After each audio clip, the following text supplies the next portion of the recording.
قدمت لغد واتقوا الله. الرحمن ہر عام و خاص پر احسان کرنے والا، رحیم اپنے خاص بندوں مومنین پر رحم کرنے والا، الخاص رحمان صفت امتنان، الخاص رحیم زیادہ رحم کرنے والا۔ تفسیر آیت: اللہ تعالیٰ کی صفت رحمان کو صفت امتنان بھی کہتے ہیں، جس کا معنی ہے ہر خاص و عام پر بلا سبب فیض پہنچانا۔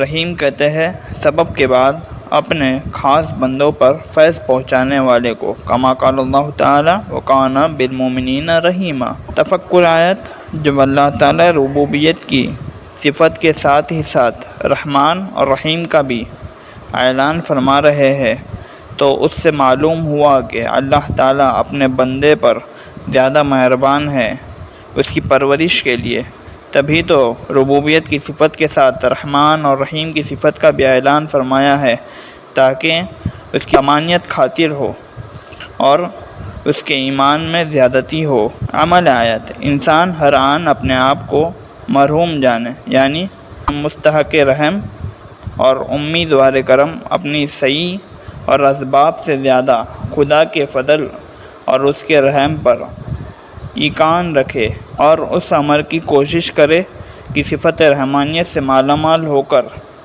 ایمان میں وہ کمال پیدا کرے کہ فیضان صفت رحیمیت کا بھی مستحق بن جائے۔ حکمت آیت: چونکہ تمام کائنات اللہ کی مخلوق ہے، اس لیے اس کی پرورش اس کی ذمہ ہے۔ کائنات میں برے بھلے سبھی رہتے ہیں، کافروں اور مشرکوں کی پرورش سے مومنین کے دل سکڑ جاتے ہیں، اس لیے اللہ تعالیٰ نے مومنین کی تمانیت خاطر یہ کہا وَكَانَ بِالْمُؤْمِنِينَ رَحِيمًا۔ اس آیت کے بعد مومن دو صفتوں کے فیضان سے مالا مال ہو گیا، رحمان سے بالعموم اور رحیم سے بالخصوص۔ ماحصل آیت: بندہ مومن اللہ کی کفالت میں ہو جاتا ہے اور اس کی پرورش ہر آن اللہ کے رحم و کرم سے ہوتی رہتی ہے، وہ کسی غیر کے احسان کے زیربار نہیں ہوتا اور نہ اس کا طلبگار ہوتا ہے۔ مالکی حاکم ہے، یوم الدین دین قیامت کا، مالک بادشاہ، یوم دین، الدین قانون، آخرت بدلہ، دین۔ تفکر آیت: جب انسان ربوبیت و رحمان اور رحیم کی صفت سے مالا مال ہو کر اس دنیاوی پریشانیوں سے آزاد ہو گیا اور دنیا میں کسی کا محتاج نہ رہ کر اپنی زندگی آسودہ بسر کرنا شروع کیا اور ایمان اور تقوی میں کمال اختیار کیا، تو اللہ نے اپنے فضل سے فرمایا کہ جس طرح میں رحمان اور رحیم ہوں، اسی طرح میں یوم آخرت کا بھی مالک ہوں۔ عمل آیت: مومن اپنے ہر عمل کا محاسبہ کرے کہ مجھے قیامت میں میرے اعمال کا بدلہ ملے گا، اس لیے میں اپنے اعمال کو ریا، عجب، سمعہ سے عکارت نہ کروں، بلکہ ہر عمل کو اخلاص سے ادا کر لوں۔ حکمت آیت: اللہ تعالیٰ نے جس طرح اس دنیا میں اپنے بندے کی پرورش کے لیے رب، رحمان و رحیم کا اعلان فرمایا ہے، اس طرح کھل کر آخرت میں بخشنے کی ذمہ داری نہیں لی ہے، بلکہ اجمالاً کہہ دیا ہے کہ میں تو آخرت کا بھی مالک ہوں۔ اس میں حکمت یہ ہے کہ جس طرح بندے کو پرورش کا اطمینان ہو گیا ہے، اسی طرح بخشش کا بھی اطمینان ہو جاتا تو کوئی بندہ نیکوکار نہ ہوتا، بلکہ خدا کی نافرمانی پر تل جاتا۔ یہی سبب ہے کہ آخرت میں بخشش کی پوری ذمہ داری حق تعالیٰ نے نہیں لی ہے۔ ماحصل آیت: اللہ تعالیٰ بندے کی دنیاوی زندگی کا خود کفیل و کارساز ہے، اس کی دنیاوی زندگی سے بے نیاز کر دیا گیا ہے، لیکن اخروی زندگی کے لیے سب کو ہمیشہ باخبر و چوکنا رکھا ہے اور فرمایا ہے کہ پرورش میرے ذمے اور عبادت تیرے ذمے۔ لیکن بندہ باوجود رزق کی تمانیت رب سے ملنے کی اتنا ہی رزق کے معاملے میں پریشان ہے اور آخرت کے معاملے میں باوجود تمانیت نہ دینے کے اتنا ہی بے ڈر ہے۔ انجیل میں اللہ تعالیٰ اپنے بندوں سے ارشاد فرماتا ہے کہ میرا فرض تم کو پرورش کرنا ہے اور تمہارا فرض میری عبادت کرنا ہے، لیکن میں تم سے کل کے یعنی آئندہ کی عبادت کا مطالبہ نہیں کرتا۔ کیا بات ہے کہ تم مجھ سے کل کا رزق مانگتے ہو؟ ایاک تیری ہی حسر نعبدو ہم عبادت کرتے ہیں، اور ایاک تجھ ہی سے نستعین مدد مانگتے ہیں۔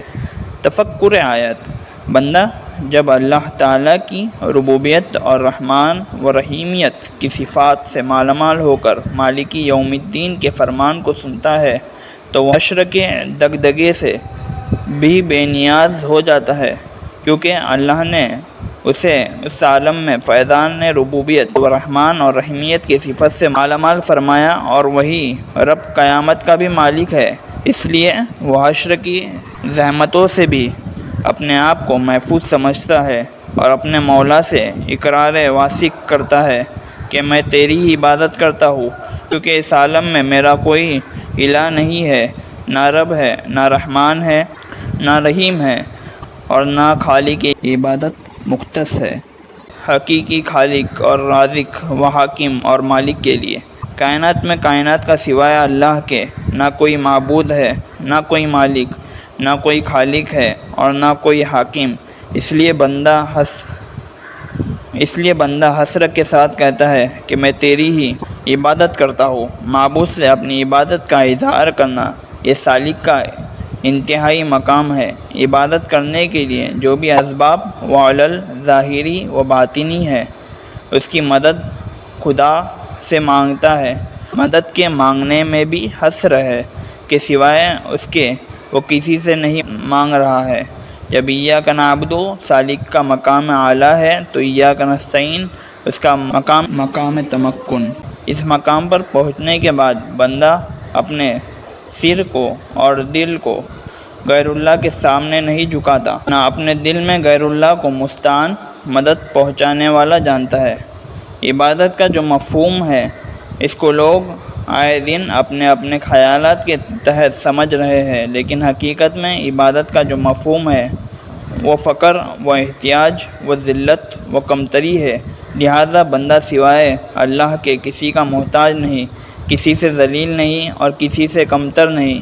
لوگ وہم و خیال سے پہاڑوں کے دروں میں بیٹھنے کو، بھوکوں اور پیاسے رہنے کو، غیر شرعی مجاہدوں کو عبادت سمجھ رکھے ہے، حالانکہ عبادت سے اس کو دور کا بھی علاقہ نہیں۔ شریعت سے ہٹ کر جتنے بھی طریقے عبادت کے ہیں، اگرچہ کہ اس میں اخلاص بھی کیوں نہ ہو، وہ عبادت ہی نہیں۔ کیوں؟ اس عمل سے خدا راضی نہیں۔ جب بندہ اپنے معبود کے سامنے عبادت کے لیے پیش ہوتا ہے، اس کا معبود حقیقی بھی اسے خوش آمدید کہہ کر اس کے ساتھ ہو جاتا ہے۔ قال اللہ تعالیٰ انی معکم لئن اقیمتم الصلاۃ۔ اللہ بندہ جب خدا کی عبادت کرتا ہے تو اس کے مقام کو ان کا معبود ہی جانتا ہے۔ اس کا معبود حقیقی خود اس کے ساتھ ہو جاتا ہے، نہ صرف اس کے ساتھ ہو جاتا ہے بلکہ اس سے سرگوشی بھی کرتا ہے۔ فرمایا نبی کریم صلی اللہ علیہ وسلم نے، یناجی اللہ ما دام فی الصلاۃ، اور بندے کو حکم دیتا ہے کہ تو سجدہ کر اور قریب ہو جا۔ یہ بندہ خاکی عبادت سے پہلے دنیا کی آلائش میں لتھڑا ہوا تھا۔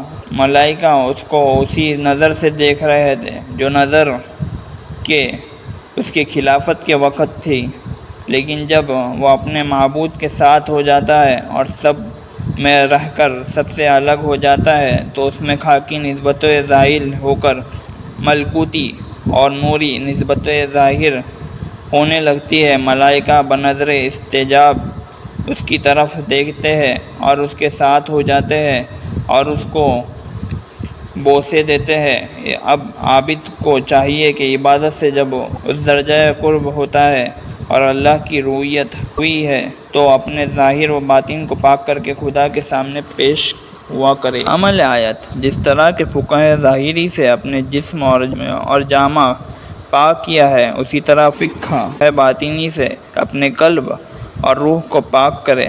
قلب و روح کو پاک کرنے کا مقصد یہ ہے کہ وہ اپنے قلب کا تصفیہ اور روح کا تجلیہ حاصل کر لے، جیسا کہ شریعت میں نفس کو مزکیٰ کیا تھا، اس طرح قلب کا مصفہ اور روح کا مجلہ کرنا چاہیے۔ ماحصل آیت: نماز میں بندہ اللہ کے سامنے پیش ہو کر جو معروضہ کرتا ہے اس کا خیال رہے، پھر وہی درخواست کسی غیر اللہ سے نہ کرے، ورنہ اللہ تعالیٰ کی ناراضگی شامل ہو جائیں گی۔ حق تعالیٰ یہ فرمائیں گا کہ ابھی میرا بندہ میرے سامنے ہو کر میرے ہی عبادت اور مجھ ہی سے مانگنے کا اقرار کیا تھا، اور پھر ابھی غیر اللہ سے مدد مانگ رہا ہے، تو پھر اس کو میری نصرت سے کیا واسطہ؟ بس ایسی بندے کی نصرت اللہ کی جانب سے بند ہو جاتی ہے۔ بندہ اپنے ضروریات زندگی کو غیر اللہ کے سامنے پیش نہ کرے اور نہ اس کو بذات مستعان سمجھ کر مدد مانگے۔ ہاں، اللہ کی جانب سے مقرر کیے ہوئے اسباب کو یا بذات مقصود نہ ٹھہرا کر اسباباً استعمال کر سکتا ہے، تبھی ایاک نعبد و ایاک نستعین درست ہوں گا، ورنہ شرک فی العبادت و شرک فی الاستعانت ہوں گا۔ أيها الذين آمنوا اركعوا